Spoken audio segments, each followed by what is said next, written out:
कहानी का नाम अंधेरा और आवाजें। भाग 1। पुराने घर की खामोशी। आरव और सीमा शहर की भागदौड़ से थक चुके थे। शहर में उनका छोटा सा अपार्टमेंट था, लेकिन वहां का शोर, ट्रैफिक और तनाव अब असहनीय हो गया था। आरव ने सोचा कि कुछ दिन शांति में गुजारे जाए। उसके दोस्त ने बताया कि पहाड़ियों के पास एक पुराना घर है, बहुत सस्ता किराए पर। चारों ओर हरियाली और सन्नाटा। सीमा को थोड़ी हिचक थी। पुराना घर है ना, कहीं अजीब तो नहीं होगा? आरव हंसते हुए, तुम भी ना, भूत प्रेत की बातें मत सोचो, बस आराम मिलेगा। दोनों उस घर में शिफ्ट हो गए। पहला दिन शांत बीता। दूसरे दिन शाम को जब हवा ठंडी होने लगी, तभी आरव ने पहली बार कुछ सुना। भाग 2। वो पहली आवाज आरव बरामदे में बैठा था। बाहर दूर तक जंगल दिखता था। अचानक उसे लगा पीछे के कमरे से किसी के चलने की हल्की आहट आई है। धीरे से थक थक थक जैसी आवाज। वो उठा, कमरे में गया। खाली, फर्श पर धूल, पुरानी लकड़ी की कुर्सियां और एक टूटी अलमारी। आरव धीरे से, शायद हवा से आवाज आई होगी। रात को सोने लगे तो सीमा बोली, आरव तुमने सुना? कोई रो रहा है। आरव, कहाँ? बाहर हवा होगी। नहीं, ये अंदर से आ रही है, बहुत धीमी, जैसे कोई औरत। आरव उठकर टॉर्च ली, पूरे घर में घूम आया, लेकिन कुछ नहीं था, बस अंधेरा और सन्नाटा। भाग 3।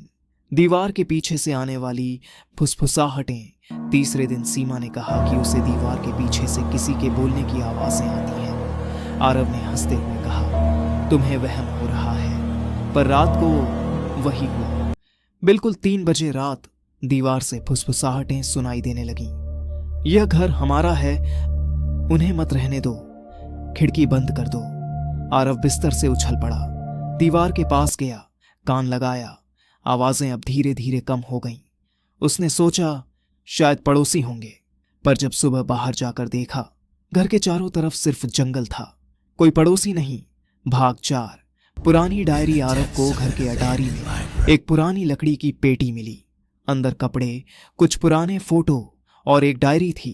उस पर लिखा था, मीरा की डायरी 1985। उसने पढ़ना शुरू किया। वो फिर आई थी आज। मैंने खिड़की बंद की, पर आवाजें रुकती नहीं। वो मुझे पुकारती है, कहती है मैं कभी यहां से नहीं जा सकती। आरव के हाथ कांप गए। डायरी में आखिरी पन्ने पर लिखा था, अगर कोई इस घर में रहे तो अंधेरा होने से पहले नीचे वाले कमरे का दरवाजा बंद कर देना। आरव नीचे गया। वहां सच में एक पुराना ताला लटक रहा था, आधा टूटा हुआ। उसने सोचा, चलो बंद कर देते हैं, क्या जाता है। लेकिन उसी वक्त सीमा ने ऊपर से आवाज दी, आरव कोई नीचे है। भाग 5। नीचे वाले कमरे का दरवाजा। वो नीचे भागा। दरवाजा धीरे धीरे अपने आप चर चर की आवाज के साथ खुल रहा था। अंदर घुप अंधेरा। टॉर्च मारी। अंदर धूल और पुराने बक्से पड़े थे, लेकिन बीच में कुछ और था, एक लकड़ी के झूले जैसी कुर्सी जो अपने आप झूल रही थी। आरव डरते हुए, कौन है वहां? कोई जवाब नहीं, बस धीरे धीरे वो आवाज, मत आना। और फिर एक तेज चीख। सीमा ऊपर से दौड़ती हुई आई, आरव वहां कोई है। आरव ने हिम्मत करके दरवाजा बंद किया और ऊपर भागा। दोनों ने रात भर आंख नहीं झपकाई। भाग 6। सच्चाई का खुलासा। अगले दिन आरव गांव गया। वहां के एक बूढ़े पंडित से पूछा, पंडित जी, इस घर में पहले कौन रहता था? पंडित ने गहरी सांस ली, बेटा, उस घर में मीरा और उसका पति रवि रहते थे। रवि पागल हो गया था। उसने मीरा को नीचे वाले कमरे में बंद कर दिया। 3 दिन तक वो वहीं से मदद के लिए चिल्लाती रही, पर कोई नहीं आया। जब दरवाजा खोला गया, वो मर चुकी थी। तब से उसकी आवाजें आज भी आती हैं। आरव के पैरों के नीचे से जमीन खिसक गई। भाग 7। आखिरी रात आरव ने तय किया कि वो घर छोड़ देगा। सामान बांधने लगे, पर शाम होते ही बिजली चली गई। चारों तरफ सिर्फ अंधेरा।